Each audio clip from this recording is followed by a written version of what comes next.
Dunia militer modern tidak lagi hanya diwarnai oleh tank yang bergemuruh di medan perang atau jet tempur siluman yang menusuk langit tanpa terlihat radar. Ada satu senjata yang membuat para perencana perang di markas NATO harus mengganti strategi mereka setiap malam. Senjata itu bernama Iskander M. Dari luar, ia hanya terlihat seperti sebuah kendaraan peluncur besar beroda 8, membawa 2 tabung silinder raksasa. Namun, ketika tabung itu terbuka dan rudal balistik melesat meninggalkan jejak api ke langit, seluruh sistem pertahanan udara lawan berubah menjadi tidak lebih dari mainan anak-anak. Kecepatan hipersonik, manuver tak terduga, dan akurasi presisi menjadikan Iskander M bukan sekadar rudal, melainkan pesan ancaman yang nyata. Pertanyaannya, apakah ada yang bisa menghentikan monster ini? Ketika Uni Soviet runtuh, banyak yang mengira Rusia akan kehilangan taringnya. Namun, Kremlin tahu bahwa untuk mempertahankan posisinya sebagai kekuatan dunia, mereka membutuhkan senjata yang dapat membuat Barat ragu sebelum menekan tombol serangan. Dari sinilah lahir proyek Iskander, dibangun untuk menggantikan rudal-rudal generasi lama seperti Tochka dan Scud. Iskander tidak hanya sekadar pengganti, ia adalah evolusi, dirancang dengan satu tujuan, menembus sistem pertahanan rudal tercanggih sekalipun. Rusia sadar bahwa Amerika Serikat dan NATO tengah menempatkan perisai rudal di Eropa Timur. Polandia, Rumania, dan negara-negara Baltik menjadi basis sistem anti-rudal seperti Patriot dan Aegis Ashore.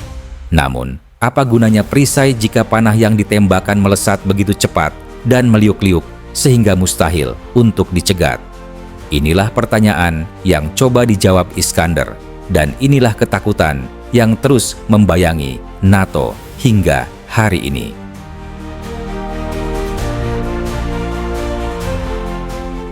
Mari kita bongkar rahasia di balik tubuh baja Iskander M. Rudal ini memiliki panjang sekitar 7,3 meter dengan diameter hampir 1 meter dan bobot sekitar 3,8 ton. Mesinnya mampu mendorong rudal hingga mencapai kecepatan Mach 6-7, artinya lebih dari 7.000 km per jam. Kecepatan yang cukup untuk memangkas jarak ratusan kilometer hanya dalam hitungan menit. Namun, yang membuat Iskander lebih menakutkan bukan hanya kecepatannya, melainkan kemampuan manuver terminal. Pada fase akhir sebelum menghantam target, rudal ini dapat berbelok tajam, mengubah lintasan, bahkan turun naik dengan pola zigzag. Bayangkan sistem pertahanan rudal seperti Patriot yang sudah mengunci lintasan. Saat misil pencegat ditembakkan, Iskander tiba-tiba berubah arah. Hasilnya, rudal pencegat meleset dan hanya ada ledakan api yang menandai kegagalan. Lebih buruk lagi, Iskander membawa sistem countermeasures elektronik. Ia dapat melepaskan umpan, melakukan jamming radar, dan bahkan memproyeksikan jejak palsu untuk mengacaukan sensor musuh. Dengan kombinasi kecepatan, manuver, dan elektronik canggih, peluang untuk mencegat Iskander hampir nihil. Dan kemudian kita bicara tentang hulu ledaknya. Rudal ini bisa membawa hulu ledak konvensional seberat 480-700 kg, cukup untuk meratakan pangkalan udara atau jembatan besar. Tapi itu belum seberapa.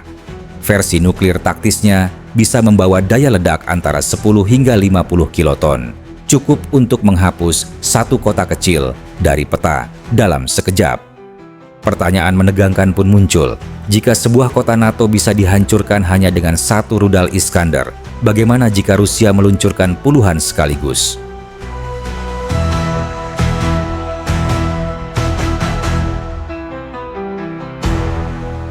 Iskander M bukan hanya kuat, tetapi juga mobile. Kendaraan peluncur, TEL, Transporter Erector Launcher, beroda 8 mampu melaju hingga 70 km per jam di jalan raya, bahkan bisa melintasi medan berat. Dalam waktu kurang dari 20 menit, sistem ini dapat berhenti, menyiapkan rudal, dan meluncurkannya.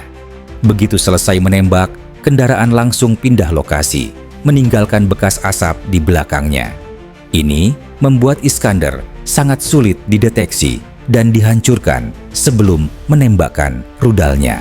Bayangkan, sebuah unit Iskander bergerak dari hutan ke padang terbuka, menembakkan rudalnya, lalu menghilang kembali ke balik pepohonan.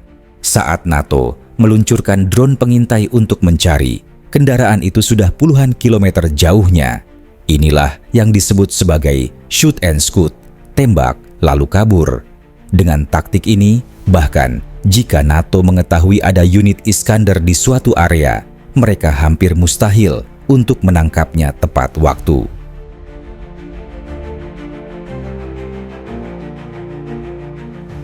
Di Kaliningrad, eksklave Rusia yang terjepit antara Polandia dan Lituania, Iskander M ditempatkan sebagai ancaman langsung ke jantung Eropa. Dari sana, rudal ini bisa menjangkau Berlin, Warsawa, Stockholm, bahkan sebagian wilayah London dalam skenario tertentu. NATO tahu ini. Karena itulah setiap kali ada laporan pergerakan Iskander di Kaliningrad, alarm bahaya langsung berbunyi di markas besar NATO di Brussels. Dalam perang Ukraina, Iskander sudah digunakan untuk menghantam gudang senjata, pangkalan militer, dan infrastruktur energi. Meskipun beberapa klaim menyebut rudal ini berhasil dicegat, faktanya banyak target strategis tetap hancur. Jika di Ukraina saja, Iskander bisa membuat kehancuran sebesar itu. Bayangkan jika senjata ini digunakan dalam skala penuh terhadap negara NATO. Apakah Patriot, THAAD, atau SAMPT benar-benar sanggup menghadapi Iskander? Ataukah semua perisai itu hanya sekadar ilusi yang runtuh di hadapan monster balistik Rusia?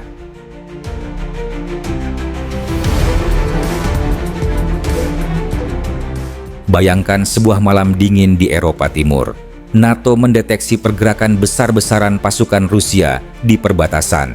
Saat jet tempur NATO baru bersiap lepas landas, radar peringatan dini mendeteksi puluhan kilatan api di langit. Itu adalah ratusan rudal Iskander M yang diluncurkan secara serentak dari Kaliningrad, Belarus, dan Rusia Barat. Dalam hitungan menit, pangkalan udara, pusat komando, gudang bahan bakar, dan sistem pertahanan udara NATO luluh lantak. Saat para jenderal berusaha memberi perintah, sambungan komunikasi sudah hancur. Jalan-jalan utama lumpuh, jembatan runtuh, dan pasokan logistik terputus. Tanpa perlu menginvasi lebih jauh, Iskander sudah membuat NATO berlutut. Apakah ini masa depan perang modern? Dunia tanpa peringatan, hanya hitungan menit sebelum rudal-rudal hipersonik menyalakan kembali api kehancuran di Eropa.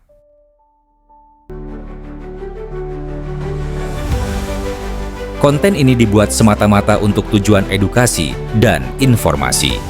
Konten ini dimaksudkan untuk memberikan wawasan berdasarkan data terverifikasi, sumber yang kredibel, dan analisis yang cermat. Tujuan kami adalah untuk menumbuhkan pemahaman yang lebih mendalam tentang teknologi militer modern dan kejadian terkini, bukan untuk mempromosikan atau mendukung segala bentuk konflik, propaganda, atau agenda politik. Kami sangat menentang penyebaran misinformasi dan berita palsu. Setiap informasi yang disajikan telah bersumber dengan cermat dari referensi yang dapat diandalkan dan tersedia untuk umum. Kami mendorong pemirsa untuk mendekati topik dengan pemikiran kritis dan menghormati semua pihak yang terlibat, dengan tetap berfokus pada berbagi pengetahuan dan diskusi terbuka.